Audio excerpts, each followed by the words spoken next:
안녕하세요. 안녕하십니까. 반갑습니다. 오늘 노동경제학 연기 시작하도록 하겠습니다. 강의 계획서를 한번 볼게요. 그래서 저는 송명진이고, 이메일 주소 있으니까 이메일로 질문 주시면 답 드리도록 하겠습니다. 그리고 6시 반부터 저희는 10시까지 진행을 할 거예요. 그리고 교재는 우리 노동경제학 기본서고, 이거를 다 본 다음에 제가 다른 기본서에 있는 내용 정리해서 드릴 겁니다. 이거는 다른 기본서 내용 드릴게요. 강의 목표를 한번 보시면, 기본서 내용을 숙지한다. 그래서 여기 있는 내용을 숙지하시는 거, 그리고 이제 보다 보면 그래프가 많이 나옵니다. 그래서 그래프를 그릴 수 있게 연습하시는 거고, 그 중간에 이제 계산 문제들이 조금 있거든요. 그래서 계산 문제도 몇 개 선정해서 풀어보도록 하겠습니다. 그리고 이제 기출 문제가 어떤 식으로 나오는지, 그리고 답안에 어떤 걸 써야 되는지 수업 과정에서 알려드리도록 하겠습니다. 그래서 강의 진행 다음 페이지에 한번 잠깐 보시면, 이거는 기본서 강의고, 몇 년간 기출문제, 비단 올해 문제만 봐도 이 기본서에서 그냥 다 나왔습니다. 똑같이. 그래서 기본서 내용이 그대로 출제되니까 기본서 내용을 숙지하는 게 아주 대단히 중요합니다. 연기 교재는 올해 시험에 나온 교재 그대로 진행하도록 하겠습니다. 그리고 이 교재로는 또 완벽하게 대비하기가 어려워요. 다른 문제, 다른 기본서에 있는 내용들이 또 한 문제씩 나오는 경우도 있어서 다른 기본서에 있는 내용도 정리해서 드리도록 하겠습니다. 그 마지막 보시면, 처음 접하시는 분을 위한 강의로 아무것도 모르신다고 가정하고 수업을 진행하도록 하겠습니다. 그러니까 예습보다는 복습을 위주로 하시는 게 훨씬 효율적이실 거예요. 그러니까 모르는 거 보고 있어봐야 계속 모르니까 보시고 이제 복습 위주로 하시는 게 효율적이 되겠습니다. 다음 페이지를 한번 보시면 14회인데, 보시면 노동 공급 오늘 볼 건데요. 노동 공급, 노동 수요, 그리고 균형, 이게 절반이 되겠습니다. 그리고 그 이외의 내용들, 임금 격차, 교육, 차별 등등 내용이 이제 절반. 실제 시험에도 이런 비율로 나오니까 이 비율로 수업을 진행하도록 할게요. 그럼 바로 시작을 한번 하도록 하겠습니다. 교재 1페이지를 한번 볼게요. 교재 1페이지.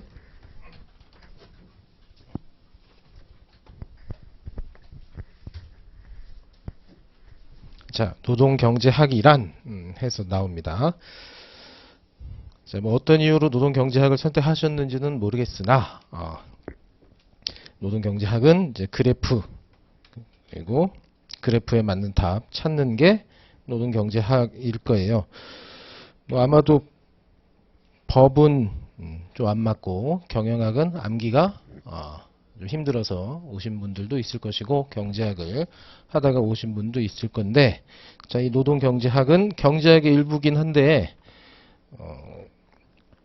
미시경제학이나 경제학을 전공했다고 해가지고 여기 있는 내용을 또 다 알 수는 없습니다. 그래서 일부 내용들은 유리할 수 있으나, 여기에 있는 내용들은 독립적인 내용들이 많아서 내용마다 하나씩 보기는 해야 돼요. 그래서 한번 읽어볼게요. 노동경제학이란. 6번째 줄 봅니다. 노동경제학은 노동시장이 어떻게 작동하는지를 연구한대요. 노동시장이 어떻게 작동하는지를 연구하는 게 노동경제학이랍니다. 그럼 노동시장. 그러니까 이제 우리 시장이 물건을 사고자 하는 사람, 팔고자 하는 사람들이 모여 있는 곳이거든요. 근데 여기서는 이제 물건이 아니고 노동이니까, 노동을 팔고자 하는 사람, 근로자. 그리고 노동을 구매하고자 하는 기업. 이 둘이 모여 있으면 노동시장이라고 합니다. 근데 이제 근로자를 노동 공급이다 라고 이제 이렇게 표시를 하고, 기업은 노동 수요다 라고 앞으로 표현을 할게요. 그래서 노동 공급과 노동 수요가 만나는 게 노동 시장이래요. 그럼 여기 노동 시장에서 결정이 되는 게 있대요. 결정. 노동 시장에서 결정이 되는 게 있는데, 그게 바로 임금 그리고 고용이 되겠습니다.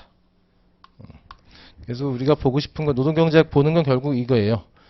우리가 받는 임금이 어떻게 결정이 되고, 자, 몇 명이 취업하느냐, 몇 명이 일자리를 찾을 수 있느냐 보는 게 노동경제학이에요. 임금과 고용. 근데 이거를 알아보기 위해서는 이 근로자가 어떻게 행동하는지, 기업이 어떻게 행동하는지를 알아야 된대요. 그래서 노동 공급을 보고 노동 수요를 본 다음에 노동 시장을 봅니다. 이게 50%예요. 노동경제학의 50%. 이렇게. 자, 그래서 근로자가 이렇게 행동하고 기업이 이렇게 행동하니까 둘이 만나가지고, 아, 임금이 이렇게, 고용이 이렇게 결정됐구나 하고 이제 그렇게 끝나면 돼요. 끝나면 되는데, 여기에 영향을 주는 여러 가지 요소들이 있습니다.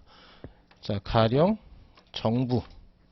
정부가 최저임금을 이렇게 결정해버리면, 둘이 알아서 결정했는데 임금이 또 바뀌어버려요. 그래서 정부를 따로 보는 거예요.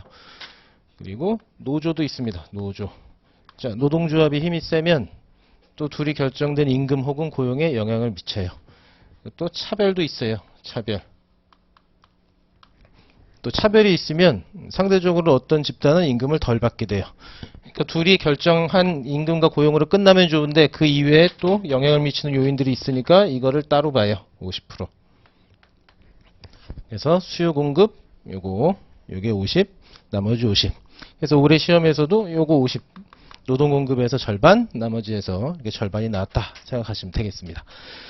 자, 그래서 다시 한번 읽어보면 노동경제학은 노동시장이 어떻게 작동하는지를 연구한다. 결국에는 근로자가 어떻게 행동하는지, 기업이 어떻게 행동하는지 보고 임금은 얼마, 고용은 얼마. 요거 보는 게 노동경제학이에요. 자, 그 다음. 자, 1번 복지 프로그램이 근로의욕을 저하시키는가? 해외 이민자들이 임금에 영향을 미치는 무엇인가? 3번 근로자들의 실업을 증가시키는가? 자, 이렇게 읽어보면 결국에는 자, 고용하고 임금 여기에 어떤 영향을 미치는 것들이 있느냐? 이제 이런 게 시험 문제로 나온다는 겁니다. 예.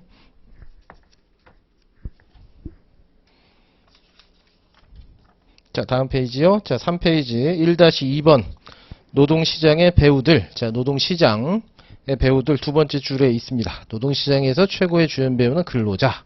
그래서 근로자를 봐야 돼요. 그래서 근로자라고 하기도 하고 밑에서 두 번째 줄 중간에 보시면은 노동공급이라고 표현하기도 합니다. 그래서 근로자라고 표현하기도 하고 노동공급이라고 표현하기도 할게요. 그래서 이 부분에 대해서 볼 거예요. 뒤에서. 자, 다음 페이지. 자, 세 번째 단락 보시면은 자, 기업은 노동시장의 이야기에서 공동 주연 배우 역할을 한다. 자, 기업도 본답니다. 기업. 그래서 마지막 줄 밑에서 두 번째 줄 끝에 사실상 보이시나요? 사실상. 자, 기업의 노동 수요. 그래서 노동 수요라고 하기도 해요. 기업은 노동 수요는 고객의 욕구부터 파생된 파생 수요랍니다. 파생 수요. 그래서 노동 수요 얘는 파생 수요래요. 파생 수요.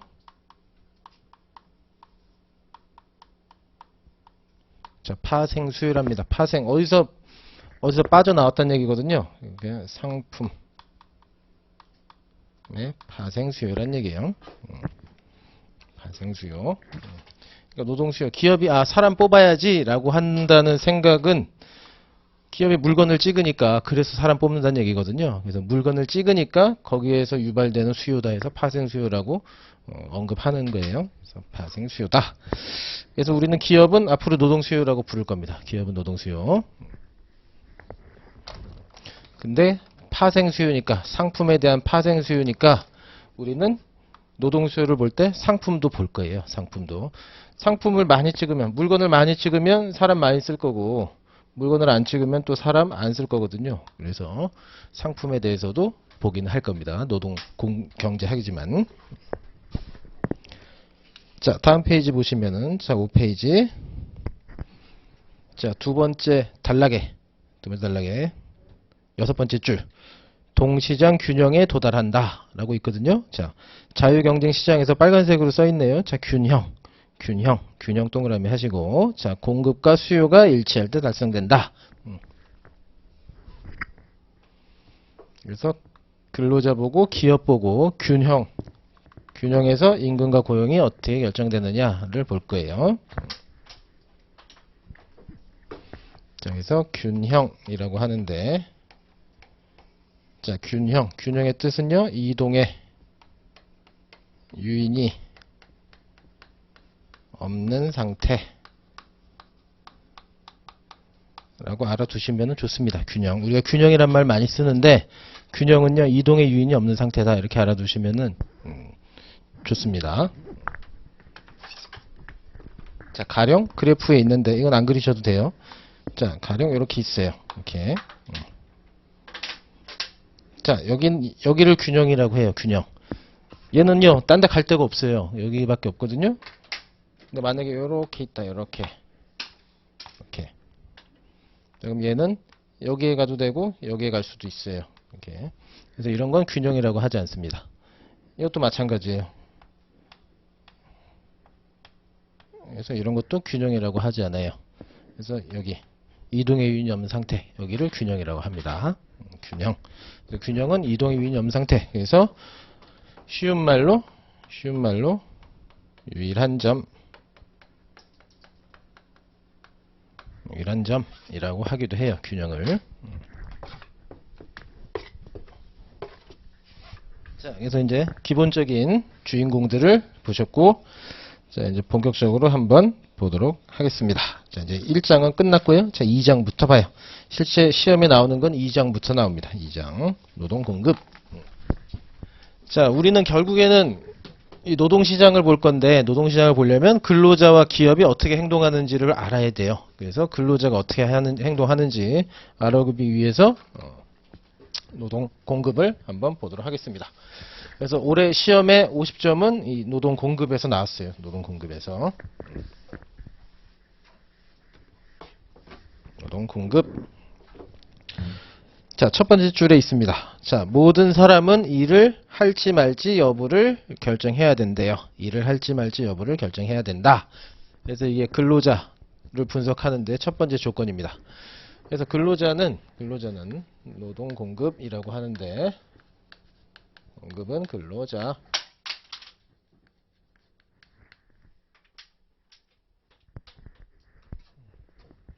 자, 우리는 총 시간이 있거든요. 총 시간. 자, 1일 몇 시간이요? 24시간. 우리는 1일 24시간 갖고 있어요. 근데 이 총 시간을 자, 잠자는 시간은 빼야 돼요. 먹고. 그리고 잠자는 시간은 내가 어떻게 할 수가 없어요. 살기 위해서는 어떻게 할 수가 없어요. 그래서 24시간에서 자, 생존에 필요한 시간. 필요 시간은 빼요. 가령 10시간이라고 할게요. 8시간 자고 2시간 밥 먹는다고 하죠. 자, 그러면 이 총 시간인데 총 내가 선택 가능한 시간은 14시간일 거예요. 그래서 하루에 내가 선택 가능한 시간은 14시간이에요. 이 나머지 시간은 내가 살아야 되니까 내가 어떻게 선택할 수가 없어요. 안 하면은 살 수가 없으니까. 그럼 내 총 선택 가능한 시간은 14시간인데, 자, 두 개만 있다고 할게요. 일하거나, 또는 놀거나. 자, 앞으로 노는 거는 여가 시간이라고 합니다. 일하거나 놀거나. 이거 두 개밖에 없다고 가정할 거예요. 앞으로는. 뭐, 다른 시간도 있겠죠. 뭐, 고민하는 시간도 있을 거고 많을 건데, 우리는 딱 두 개만 있다고 봐요. 그래서 일을 할지, 아니면 놀지 결정해야 돼요. 일을 할지 놀지. 그래서 내가 일을 한다 라고 하면, 자, 일을 하면은 내가 얻는 게 있으니까 일을 할 거 아니에요. 그럼 난 뭘 얻어요? 돈을 얻어요. 돈. 금전. 돈 벌 수 있어요. 그래서 돈 벌어서 쓸 수 있습니다. 그러니까 일하면 돈 버니까 좋아서 일하는 거예요. 일하는 것 자체는 힘들지만. 근데 나는요, 여가 자체로 행복해요. 여가 시간. 그래서 개인은 항상 이 선택을 하면서 산대요. 아, 내가 돈을 벌어야 되느냐? 돈을 벌면 좋으니까. 아니면 놀아야 되느냐? 놀면 좋으니까. 근데 극단적으로 돈만 벌면은 힘들고, 극단적으로 놀면은요, 돈이 없어요. 그래서 이 두 개를 적절하게 선택을 해야 되는데, 결국에 노동 공급은 사람이 어느 정도 돈을 벌고, 어느 정도 노느냐, 요거 선택하는 모형을 보는 겁니다. 그래서 첫 번째 다시 보시면, 모든 사람은 일을 할지 말지 여부를 결정해야 됩니다. 할지 말지 여부를 결정해야 된다. 자, 다음 단락 볼게요. 이 장에서 경제학자가 노동공급의 의사결정을 연구하는 데 사용하는 모형을 공부합니다. 자, 줄칩니다. 이 모형 안에서 개인은 재화, 동그라미 하시고 돈 이렇게 써놓으면 됩니다. 돈이에요. 돈, 재화는 돈. 재화는 돈이에요. 돈. 돈과 여가를 소비하여 효용을 극대화하고자 한다. 그래서 한마디로 개인은 돈 벌어서 그리고 놀아서 효용을 극대화하고자 한대요. 돈 벌어서 놀아서. 자, 그래서 이어서 읽어보면 재화는 시장에서 구매되어야 한다. 대부분의 사람은 혼자서 생활을 영위할 수 있을 만큼 부유하지 않기 때문에 재화를 구매하는 데 필요한, 자, 동그라미 칩니다. 돈이에요. 돈. 돈을 벌기 위해서 뭐 해야 된대요? 일에 동그라미 합니다. 일을 해야만 한다. 여기에 서로 상충하는 관계가 성립하는데 일을 하지 않으면 충분한 여가를 누릴 수 있다. 자, 여가에 동그라미 치면 됩니다. 여가.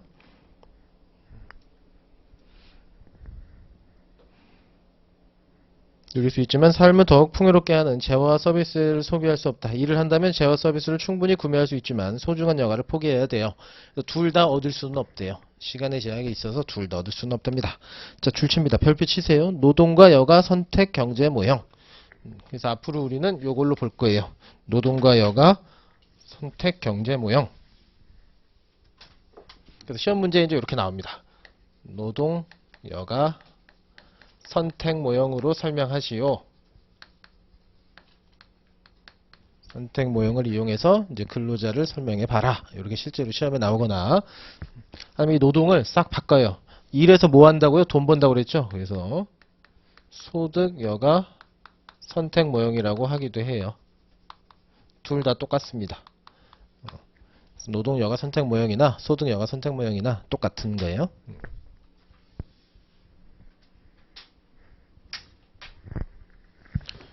그래서 외국 사람 책은 이 표현을 써요. 외국 사람 책은. 근데 한국인 국내 교수님은 소득, 여가, 선택 모형을 씁니다. 근데 똑같은 내용이에요. 어차피.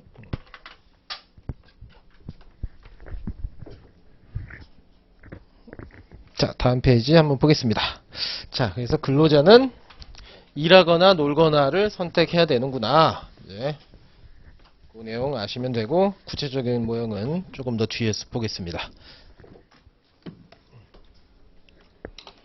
자, 그러면은 2-1 경제활동 인구의 측정. 자, 그럼 이제 노동 공급, 이제 일하고자 하는 사람이거든요. 근로자잖아요. 노동공급이 근로자. 자, 이제 근로자를 볼 건데, 근로자인, 모두가 근로자는 아니에요. 숨쉬고 있다고 해서 모두가 근로자는 아닙니다. 그래서 근로자와 아닌 자를 좀 구분할 필요가 있겠어요. 그래서 한번 구분을 해볼게요. 자, 생산 가능 인구라고 있어요. 인구.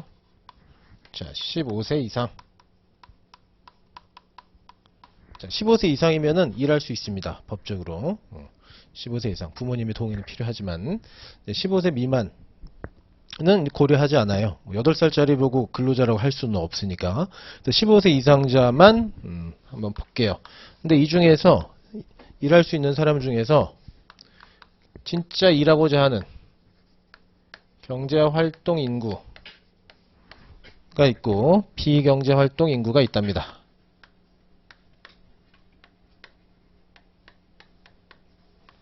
인구가 있대요. 경제활동 인구, 비경제활동 인구. 그래서 이 둘의 가장 큰 차이는 경제활동 인구는요, 구직 의사가 있어요. 구직 의사가 있어요. 아, 일하고 싶다 생각을 하는 거예요. 근데 비경제활동 인구는요, 구직 의사가 없어요. 15세 이상인데 아, 일할 생각이 없대요. 15세 이상인데 일할 생각이 없다. 누구냐? 일할 생각이 없는 거. 자, 학생. 대표적으로 학생이에요. 학생. 그리고 주부. 혹은 종교인. 땡땡땡땡.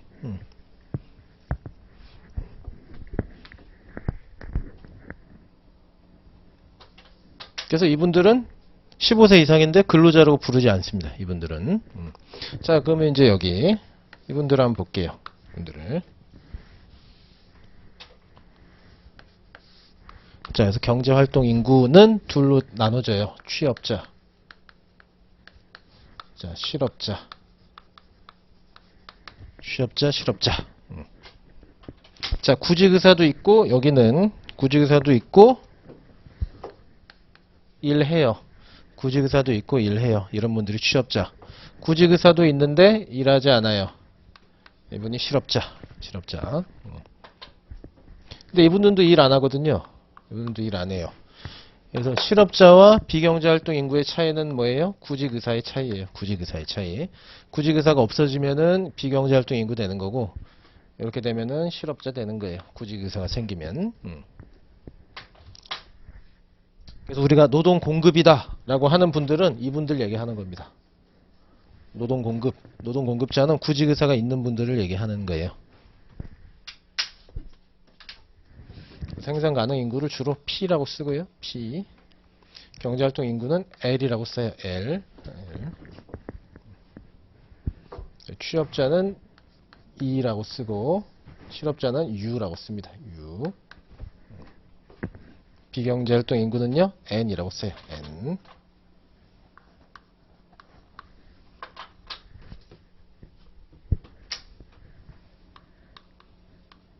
그래서 우리가 노동 공급자다라고 하는 건 이분들이라고 생각하면 된다는 겁니다. 이분들. 그래서 노동 공급자인데 실업자가 될 수도 있는 거예요. 노동 공급자인데 실업자가 될 수도 있는 거예요. 구직 활동하는 사람들도 다 노동 공급 근로자 맞거든요. 일자리 찾는 분들도. 자, 그래서 실업급여를 받을 때 구직 의사가 있으면은 실업자니까 실업급여 주는 거고. 그래서 실업 인정 받는다고 합니다. 고용센터 가면. 구직 의사를 입증해 줘야 돼요. 여기 있는지 여기 있는지 알 수가 없으니까.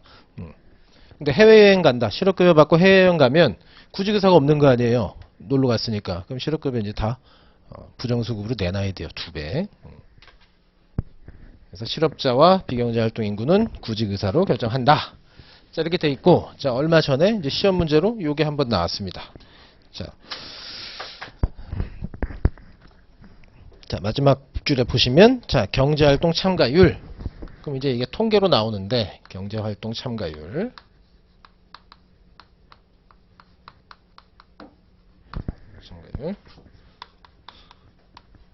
실업률.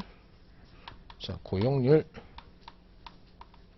자, 이걸 한번 계산해 보려고 나왔어요. 경제활동 참가율, 실업률, 고용률. 자, 경제활동 참가율은 생산 가능 인구 중에서 경제활동 인구. 자, 요거예요. 쉬워요. 이거. 근데 이렇게 써도 되고,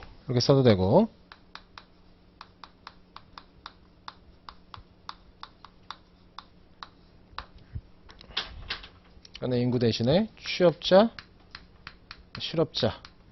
뭐 이런 식으로 써도 되고. 그래서 큰 틀에서 요거 알고 있으면 됩니다. 큰 틀에서. 자, 다음에 실업률은요. 실업률은 많이 나오니까.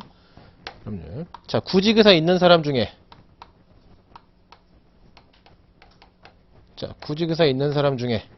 실업자 얼마나 되느냐? 이게 실업률이에요. 구직의사 있는 사람 중에 실업자 얼마나 되느냐?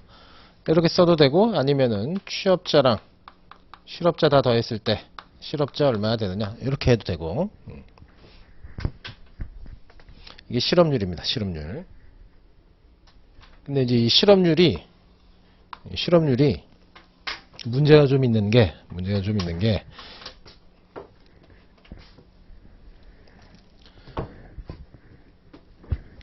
됐을까요? 자, 불경기가 찾아왔어요.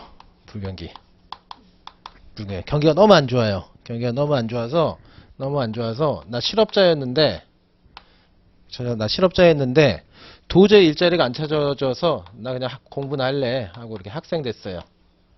그래서 구직을 단념해요. 불경기가 찾아와서 도저히 일자리 자체가 없어가지고 실업자에서 내가 학생이 돼버렸어요. 학생이. 즉 이렇게 된 거예요. 이렇게. 취업자 9명, 실업자 1명 있었는데 불경기가 찾아와서 경기가 너무 안 좋아서 도저히 일자리가 없어요. 그래서 일로 가버렸어요. 이렇게. 그럼 여기 얼마예요? 0명. 그럼 실업률이 원래는 10%였거든요. 실업률이 원래 10%였어요. 근데 얘가 일로 가버리니까 실업률이 어떻게 돼요? 0이 돼요. 0. 그러니까 실업자가 아예 없어졌어요. 경기가 안 좋아서 실업률이 떨어진 건데 이제 정부에서는 이거 경기가 좋아졌나 보다 이렇게 착각할 수가 있대요. 그래서 이 실업률만 보고서는 경기가 좋은지 안 좋은지 판단하기가 매우 어려워요. 매우 어려워요. 그래서 고용률을 또 따로 쓰재요. 고용률을. 야, 실업자가 여기서 이렇게 해도 갈 수 있으니까 얘를 기준으로 보지 말고 얘를 기준으로 보지. 얘. 취업한 사람을 기준으로 보자. 얘를. 그래서 취업률 한번 보자. 그래서 취업률을 보는 겁니다. 자, 얘는요. 자, 일할 수 있는 사람 중에서 실제로 취업한 사람 몇 명이냐. 얘를 보자. 이게 고용률이에요. 실업률로 저렇게 착각할 수가 있으니까 얘를 보자. 그래서 이게 고용률이 되겠습니다. 그래서 한번 보시면은 식 2-2 이게 경제활동 참가율입니다. 경제활동 참가율. 식 2-3이 고용률. 그리고 마지막으로 실업률.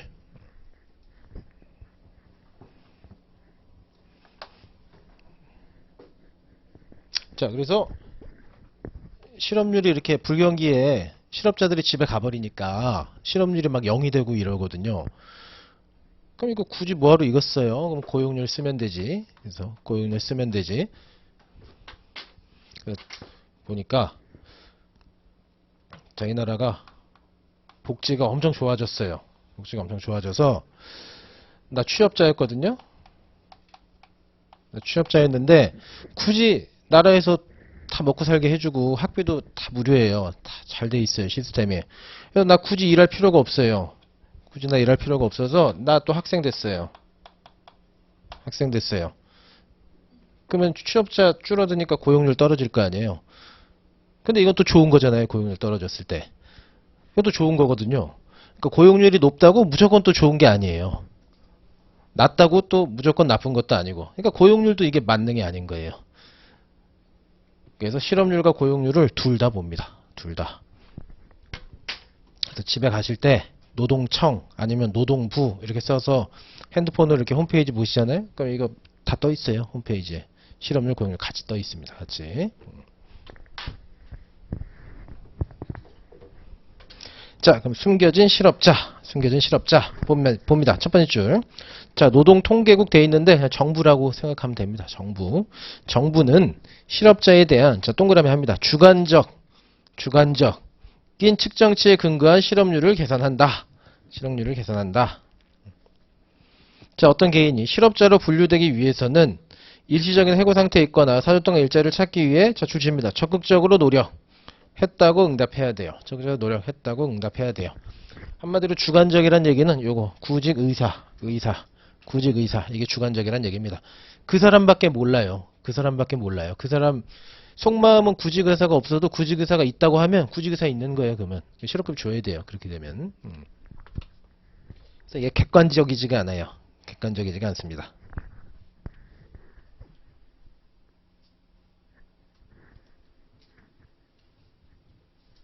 자, 다음 단락. 자, 따라서 실업률 통계는 다른 방식으로 해석될 수 있다. 다음 줄 중간. 일자리를 찾는 것이 매우 어렵기 때문에, 불경기란 얘기예요. 일자리를 찾는 게 매우 어렵기 때문에 상당수의 해고된 근로자들이 일자리 탐색 활동을 단념하고 노동시장을 이탈하여 더 이상 실업자로 간주되지 않는 현상이 관찰된다. 숨겨진 실업자군을 실업률 계산에 포함한 것이 바람직할지도 모른다. 그렇죠? 이분들도 포함해야 되는데 공부하고 싶어서 학생 된 거 아니거든요. 그래서 다음 단락. 그래서 어떤 학자들은 총 경제 활동에 대한 객관적인 지표는 고용률이라고 주장한대요. 그러지 말고 몇 명 취업했는지나 보자. 이게 중요하다.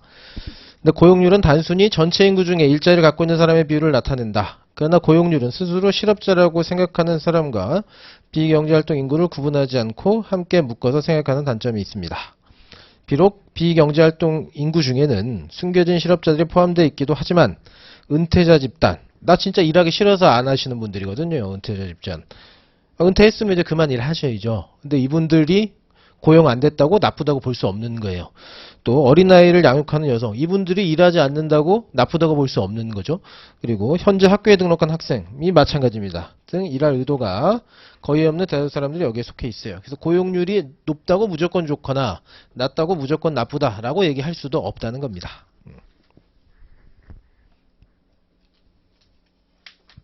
자, 그래서 시험 문제 한번 나오기도 했고, 자, 대표적인 측정치 3개 요거 알아두시고, 그리고 요렇게 분류되는구나, 요거 알아두시고, 우리가 노동공급이라고 얘기하는 분들은 앞으로 이분들이구나, 구직 의사가 있는 사람들. 고로 우리는 취업한 사람도 볼 거고 실업자도 볼 거예요. 뒤에서. 자, 그럼 다시 2-3 이제 근로자의 선호.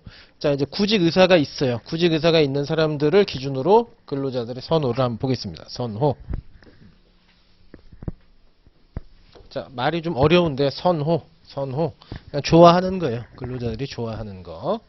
근로자들의 선호, 기호라고 하기도 합니다. 선호, 기호. 자, 경제학자들은 근로자의 노동공급 행위를 분석하기 위해 전형적으로 사용하는 모형을 노동여가 선택 모형이라고 부른다. 소득여가 선택 모형이라고 하기도 하고 노동여가 선택 모형이라고 부른다.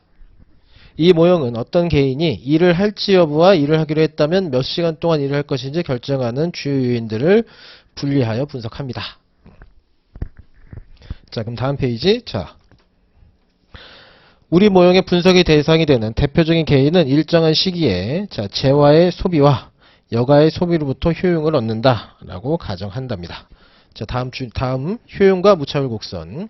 자, 개인이 재화 동그라미 하시고 재화 뭐라고요? 돈. 재화, 돈. 재화와 여가, 얘는 시간이에요. 시간. 돈과 시간, 여가, 시간.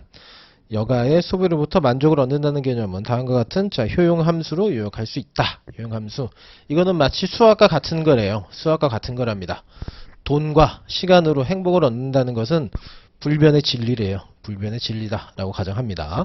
그래서 수학적으로 표시할 수가 있대요. 그래서 효용 함수.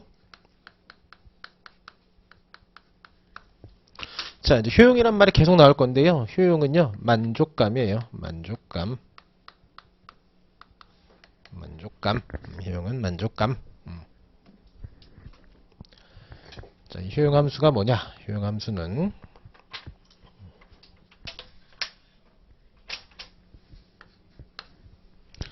자, 개인의 효용, 만족감은 어떻게 결정되나 봤더니 자, 돈 많이 벌면 좋고 자, 많이 놀면 좋대요. 시간 많으면 좋대요. 돈 많이 벌면 좋고 시간 많으면 좋대요. 그러니까 하루 종일 쉬고 나가서 돈 펑펑 쓰면은 행복하답니다. 만고불변의 진리예요. 이는. 그런데 이거를 자, 돈이라고 쓰지 말고 우리 소득이라고 쓰자입니다. 소득이라고 쓰재요. 돈, 소득. 어차피 돈은 누가 공짜로 주는 거 아니니까 내가 일해서 벌어야 되거든요. 아니면 어디서 얻거나. 그래서 소득이라고 쓰고 이 시간은 여가 시간이라고 쓰기로 합니다. 그래서 효용. 자, 효용은 소득과 여가의 함수래요. 자, 근데 이 돈 벌어서 뭐예요? 다 쓸 거잖아요. 돈 벌어 다 쓸 거예요. 그래서 소득이라고 써도 되고, 자, 소비라고 하기도 합니다. 소비와 여가. 시간의 함수다. 자, 이렇게 쓰기도 해요. 똑같으세요. 소득과 소비는 똑같아요. 왜냐면 우리는 저축이란 개념이 없기 때문에 노동경제학에서는 저축이란 개념이 없어요. 100만원 벌면 100만원 다 쓴다고 가정합니다. 그래서 소득이라고 써도 되고 소비라고 써도 돼요. 똑같습니다. 그래서 효용은 자, 소비를 C라고 놓고 여가를 L이라고 놓지요. L이라고 놓자. 그래서 식이 뭐 어려워 보이는데 이거는 만고불변의 진리, 수학과 마찬가지인 거다. 자, 돈 많으면 행복하고 시간 많으면 행복하다라는 얘기예요. 그래서 돈 많으면 행복하대요. 행복 올라가요. 이렇게 만족감이 올라갑니다. 여가 시간 많아도 올라가요. 그럼 이론대로라면은 무한정 올라가면 행복해요. 무한정 돈이 많고 무한정 시간이 많으면 행복한데 결국에는 무한정 행복한 사람은 없어요. 왜냐면 시간에서 딱 걸려요. 시간에서 딱 걸립니다. 자, 그래서 식 2-5, 식 보시면 U는 FCL. 자, C가 뭐라고요? 소비. C가 소비. L은요, 여가. 레저의 L이에요. 여가. 자, 이 효용 함수는 어떤 사람이 재화와 여가를 소비하면서 느끼는 만족도 또는 행복감을 측정하는 지수를 표현한다. 이 지수를 자, 효용이라고 부릅니다. 행복, 만족, 이걸 효용이라고 부를게요. 자, 효용지수가 높을수록 이 사람은 더 큰 만족감을 느껴요. 우리는 더욱 많은 재화를 소비하든 혹은 더욱 많은 여가 시간을 갖게 될 때까지 이 사람 효용이 증가한다고 가정합니다. 그래서 경제학 용어로 C와 L은 비재화가 아니라 자, 재화. 자, 비재화는 뭐예요? 나쁜 거. 나쁜 거를 비재화라고 해요. 나쁜 거. 재화는요? 좋은 거. 좋은 거.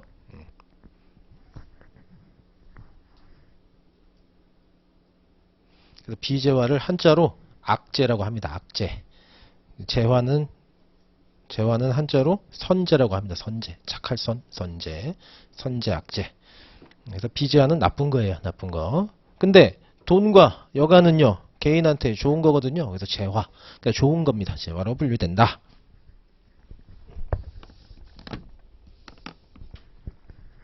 자, 그럼 얘를 한번 그래프로 그려볼게요. 얘를 한번 그래프로 한번 그려볼게요.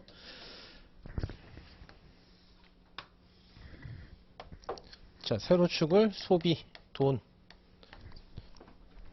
가로축을 여가,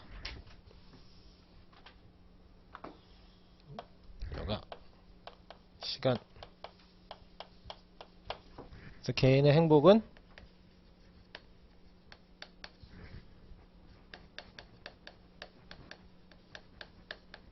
소비와 여가래요. 이렇게. 자, 이게 가로 세로가 헷갈리잖아요. 가로 세로. 아, 소비가 가로인가? 여가가 가로인가 헷갈리잖아요. 그럼 돈 있는 거를 다 세로로 보내면 됩니다. 돈은 다 세로예요. 돈은 다 세로. 돈은 다 세로다. 그리고 가로축은요. 주인공이에요. 주인공. 가로축이 주인공이에요. 자, 우리는 노동 경제를 보는 거지 저 돈 경제를 보는 게 아니라서 결국에 여가 시간을 알아내면 뭐예요? 여가의 나머지 시간은 다 근로 시간이거든요. 그래서 우리 근로 시간 보려고 이거 여가 시간 여기다 놓는 거예요. 아, 여기다 그냥 근로 시간 놓으면 안 되나요? 그럼 분석하기가 복잡해져요. 왜냐면 근로는요 나쁜 거잖아요. 내가 하기 싫은 거거든요. 근데 돈은요 좋은 거잖아요. 그래서 나쁜 거, 좋은 거 이렇게 이걸 한 화면에 놓으면 분석하기가 대단히 힘들어요. 그래서 여가 시간으로 놓고 분석하는 게 편해서 여가 시간 놓고 하는 겁니다. 이게. 그래서 궁극적으로는 근로 시간 볼 거예요. 근로 시간. 자, 이 개인은 일단 행복해지려면 돈 벌고 그리고 많이 놀고 싶어 하는구나. 자, 그럼 이제 이 사람한테 한번 물어봐요. 자, 50점짜리 인생. 네 인생 50점짜리가 되려면은 어느 정도면 50점짜리 인생이 되겠니? 물어봤더니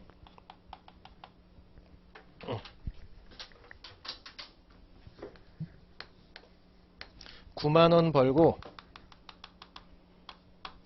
1시간 놀아요. 그러면 내 인생 50점이래요. 9만원 벌고 1시간 놀아요. 9시간 놀고 만원 벌어요.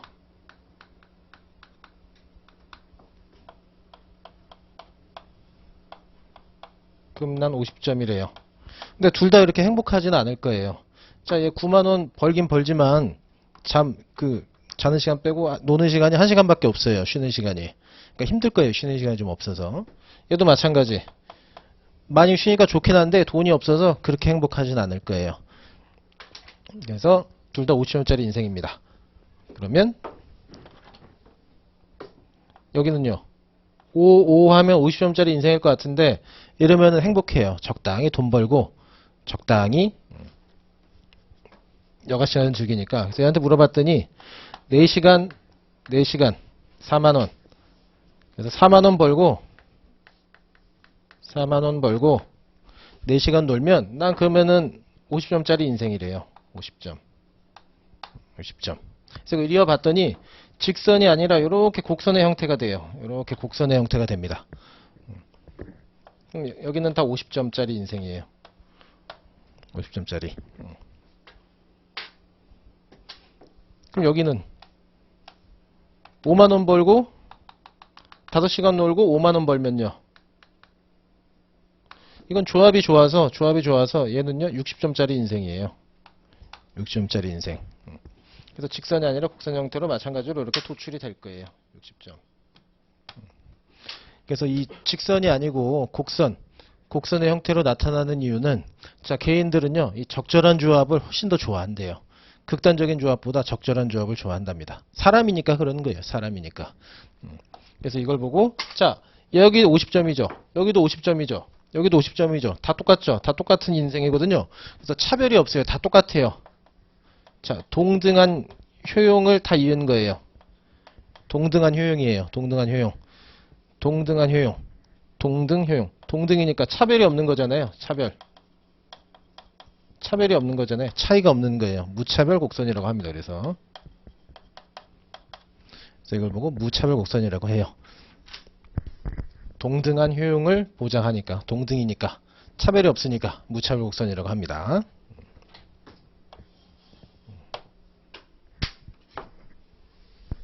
무차별 곡선 한번 여기까지 알아보시고 한번 읽어볼게요. 자, 두 번째 단락. 어떤 사람이 매주 $50 상당의 상품을 소비하고 100시간의 여가를 누린다고 가정해보자.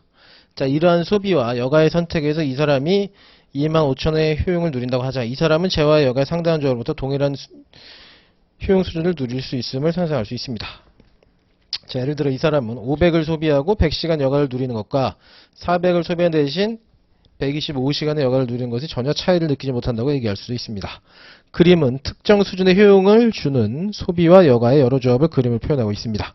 자, 이러한 점들의 궤적을 줄치시면 되겠네요. 무차별 곡선. 무차별은 동등이라고 해석하면 됩니다. 동등. 차이가 없다. 동등하다. 무차별 곡선이라고 부릅니다. 그래서 이 무차별 곡선 안에서는 효용이 다, 만족감이 다 똑같아요. 만족감이 다 똑같습니다.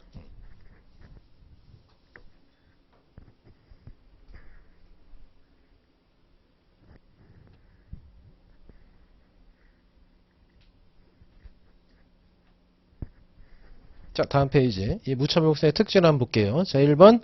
무차별 곡선은, 자, 우하향한다. 우하향한다. 요렇게. 이게 우하향하는 형태예요. 우하향한다. 우하향한다.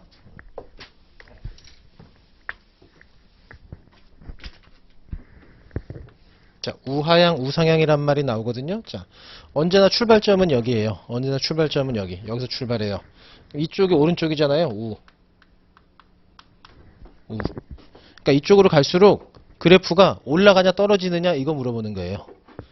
그래서 만약에 그래프가 이렇게 생겼다. 이거 하면 오른쪽으로 갈수록 여기가 아래. 여기가 위거든요. 위. 그래서 오른쪽으로 갈수록 떨어지잖아요. 오른쪽으로 갈수록 떨어진다. 아래다. 하향. 자, 얘가 이렇게 곡선이던 직선이던 뭐 이렇게 생겼던 뭐 가파르던 상관없습니다. 이거 다 우하향이에요.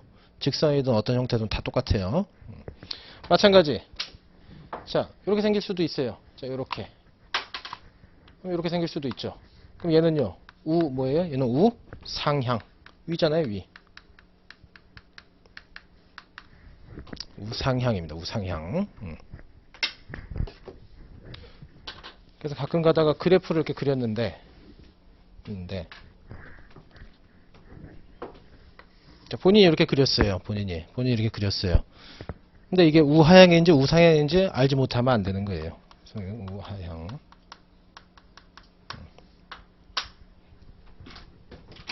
자, 그럼 이렇게 생긴 거는요. 이렇게. 우상향이죠. 우상향. 그러니까 언제나 출발점은 여기. 그래서 우상향.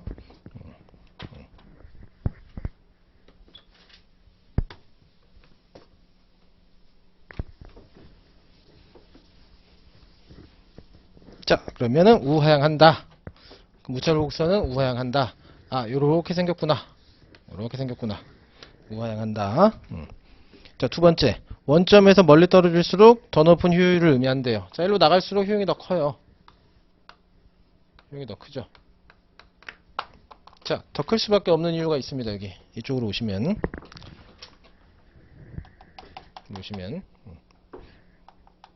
자, 일로 갈수록 효용이 더 커져요. 그리고 이게 헷갈리면은 자, 그냥 딱 그으면 돼요, 여기. 하나 딱 그어봐요. 그럼 자, 똑같이 5시간 놀아요? 근데 얘는 얼마 벌어요? 돈 얼마 못 벌어요. 근데 얘는요, 돈 더 많이 벌잖아요. 그러니까 똑같은 여가 시간에 올라갈수록 돈 더 버니까 당연히 효용 더 큰 거예요. 그래서 바깥으로 뻗어나갈수록 효용은 더 커져요. 자, 세 번째. 무차별 곡선은 교차하지 않습니다. 자, 교차하면 분석이 안 돼요. 교차하면 분석이 안 돼요. 왜? 바깥으로 나갈수록 효용이 더 크다고 했는데,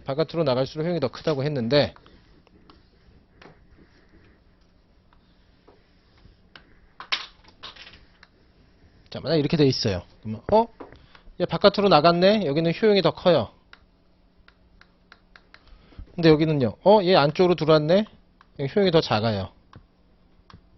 그럼 이러면 분석을 할 수가 없어요. 분석을 할 수가 없어서 부득이 교차하지 않는다고 하는 거예요. 교차하지 않는다. 왜? 교차하면 분석이 안 되니까. 분석이 안 되니까.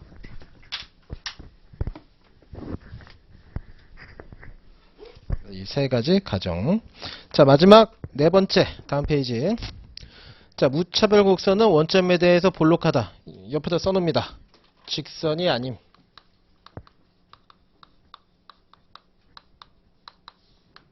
직선이 아님.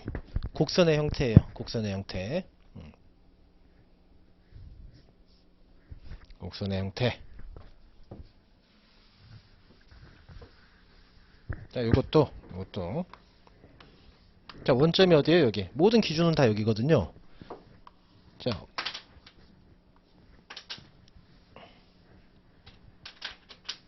자, 직선이면 이렇게 생겨야 돼요. 직선이면 이렇게 생겨야 되는데, 무차별 곡선은요, 이렇게 생겼어요. 이 직선을 기준으로 이렇게 생겼죠. 이 직선을 기준으로 원점에 다가오면 다가올수록 볼록한 거예요.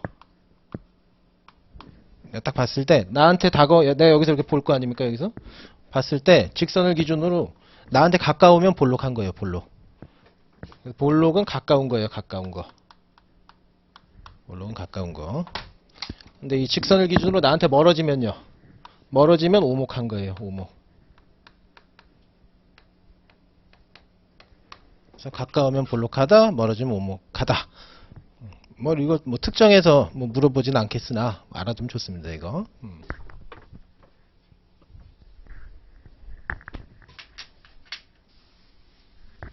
직선이 아니다. 무차별 곡선은 직선이 아니에요. 자, 읽어볼게요. 무차별 곡선은 정의의 볼록성은 아무런 관련이 없다. 자, 볼록성 가정이 소비하여가 모두 자잘한 가정으로 도출된 것 아니다.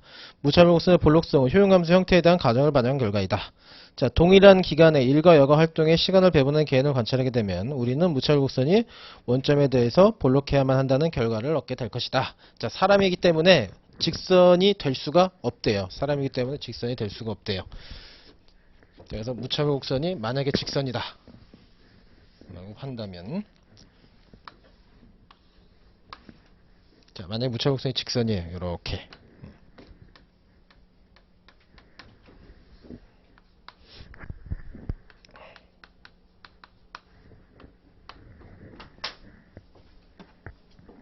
자, 얘한테 물어봅니다. 이렇게. 나 4만원 벌고, 자, 4시간 놀면 내 인생 50점이야. 자, 요건 받아들이겠어요. 요건 받아들이는데, 이게 직선이 돼버리면, 자, 여기는 가령 10이에요. 나 10만원 벌고, 혹은 여기, 자, 나 10시간 놀고 하나도 못 쉬어 라고 한다면 가령, 그럼 얘를 과연 점수를 매길 수 있겠느냐? 50점짜리 인생으로. 얘는 굶어 죽을 거예요. 0점이에요. 0점. 얘는 0점짜리입니다. 0점짜리. 돈이 없어서 아마 굶어 죽을 거예요. 얘는요, 과로로 쓰러져서 사망할 거예요. 얘도 0점이에요. 결국에는. 그러니까 이게 직선이 돼버리면은 얘들이 해결이 안 나요. 첫 번째, 얘들이 해결이 안 나요. 얘들이. 첫 번째, 얘들이 해결이 안 나고, 두 번째, 보면은 적절한 조합을 더 좋아해요. 사람들은 적절한 조합을 더 좋아합니다. 적절한 조합을. 극단적인 조합보다. 그래서 이 두 가지 이유로 직선이면 분석 자체가 안 돼요. 직선이면.